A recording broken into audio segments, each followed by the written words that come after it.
Hi, thank you for watching this video. This is Coach Frank with chesscoach.net, getting ready to go over a game from one of our listeners in Las Vegas. It's a tournament game being played right now, and it opens up basically with my listener having the black pieces in a Sicilian. Very interesting game. There were plenty of opportunities for both sides to win. We start off with e4, c5, knight f3, d6. Not one of my favorite moves, but it was played. Bishop d7 is the move that I recommend here, even though the listener played knight c6. And the other player immediately captured the knight, doubling up the pawns, which I really personally feel like kind of equalizes for black. There's no disadvantage to having those pawns doubled at this time. White goes ahead and castles right away, and now if you look closely, black has created some tension on the dark squares. That's a theme that we need to pay attention to through the middle game. However, white challenges the center right away and has already dissipated the double pawn. So we should be thinking about the ABCs of chess. Activate your pieces, be safe with your king, and centralize your pieces, and you will see that the knight needs to be developed. However, the listener chose to develop the queen, which does add a little pressure onto the d4 pawn and possibly the b2 pawn. However, making sure that you get your pieces to the appropriate squares is going to be important. I'm not a big fan of e6 here because it takes time away from getting the king safe, and we might have missed a tempo to just simply play knight f6 and castle right away. White does not do anything to take advantage of this, and this allows knight e7, which is getting us closer towards getting the king castled, which is an important move. But white plays knight a5, a4. I'm sorry, and right away, queen c7 is played, which could be a problem in a few minutes when that rook starts to get on the open c file. It's a good idea to start getting your pieces out the way, and you know that there's going to be a vicious attack coming very quickly. And we see that taking place right now. White has centralized the majority of his pieces with the rook coming to the c file soon.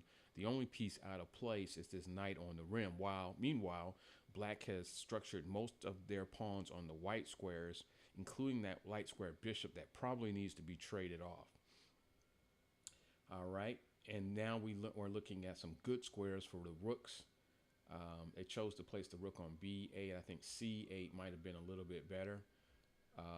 And you see there's a lot of tension on the c5 square once the pawn minority pawn push has been initiated. I don't think this tactic was seen when simply pushing past.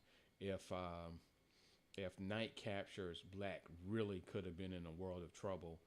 It's really one of those game over type tactics, but instead the bishop did the damage, and that allows black to escape because the queen can get off the dark squares. But if we look closely, if the knight captures and then bishop takes d5, we have an intermezzo with knight a6 hitting both the queen and the rook, and we really don't care where the queen goes. There's going to be a problem, at least the exchange being lost, and it's just not good for black. Black could probably resign, but they didn't play that. They played bishop takes, which allows a similar theme with bishop captures, and I think that black could still be in trouble, but there's an opportunity to get on a light square, which is going to kind of save the day, and that's what the listener did by playing queen d7. Now notice that the opponent jumps on the queen right away. All of a sudden, white's pieces are really active. I think bishop takes f3 might have been interesting, or queen f5, but my listener chose to play queen b5, not really helping get his queen safe. So now the rook comes under attack again. Notice the knight on e7 is also under attack.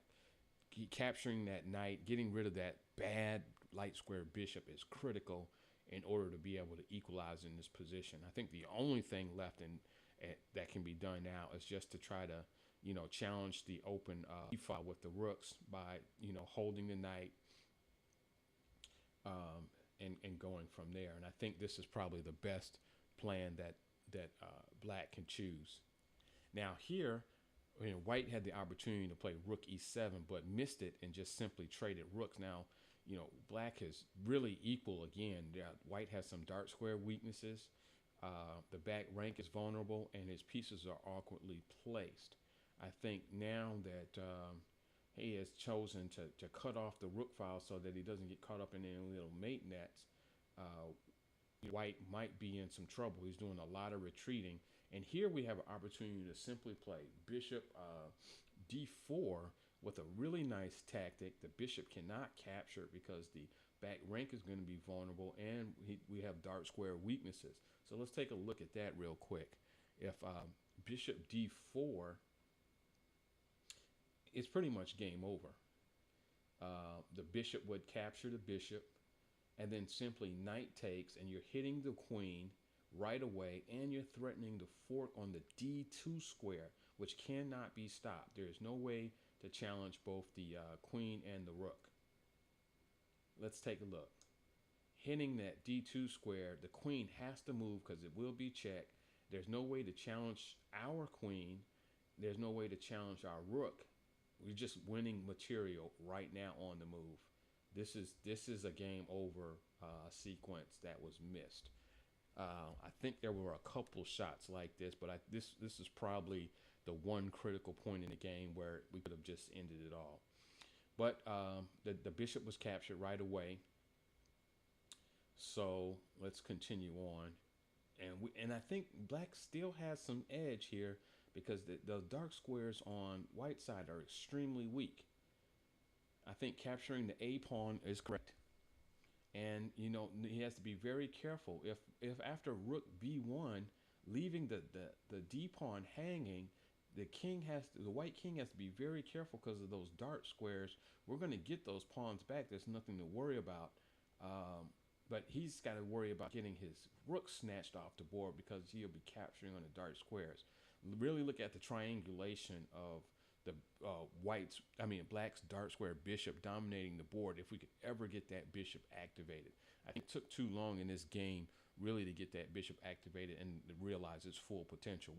Meanwhile, the knight on white's knight is on the rim of the board, doing nothing. And for all intents and purposes, white is probably down a piece here as long as we can keep that knight tied to the edge of the board. Black chose to challenge challenge the rook, and then white wants to trade queens. I think trading queens is a bad idea right now because we really haven't fully realized our advantage. Even though after the queens trade, queens come off the board, you still have dark square weaknesses, and white has to be very careful where he puts his rook. We like the idea of the pawn on the e6 square staying there. We just need to start ripping off material and threatening check. When the king starts stepping out, he's got to step out to a dark square, and that rook better be very wary on where he is. We may even have time to snatch a pawn and attack another pawn before white can reconsolidate his position. There's all kind of fork check opportunities, when we snatch that pawn and then attack the b pawn. How does white hold this position? It's going to be tough. Okay. I think from this point on, we are pretty much going into some draw lines throughout the remainder of the game. I really don't see any opportunities after this to do anything that might be winning. Black finally played the bishop to the dark squares. However, this passive move at this point allows white to get their knight in the game, and then there's nothing being contested. I think the rook would probably be the first piece I would have chosen to move, since the bishop could have came out at any point, and we missed the opportunity to just rip the pawn off right away. So now we're in a point where black could at least draw by simply, beginning a sequence of checks. The white cannot step away from his pawns without losing material, but black chose to just stop and attack the pawns right away, which gives up a tempo, and starts his own pawn thrust. I think this This plan is a little erroneous because it gives white the opportunity to create a new threat and add another piece into the game, which is this pawn. This pawn is not being entertained, which is a problem. And there are multiple ways to stop that pawn since the pawn is on the dart squares, but for some reason the time wasn't taken to respect that pawn. Even now, if Bishop uh, White is going to have a problem. Rook over at any point is still going to be a problem. Even now, I think just simply playing Bishop G3. There's just many opportunities to play Bishop G3, but this check line is not good for anybody. And then now you block off the diagonal with a pawn. Fortunately for Black, White chose to make a dubious check, letting Black get opportunity to get back in the game by playing Bishop D1. But again, this move was missed and he was allowed the queen. But one last drawing shot. This same square, that same diagonal exists for the Black pieces, and we missed it yet again. There is no time to get your own queen. The queen is queening on the white square. The rook is a fast moving piece. He's going to zoom over there all day long. So I don't really think that there was much left after that. I thank you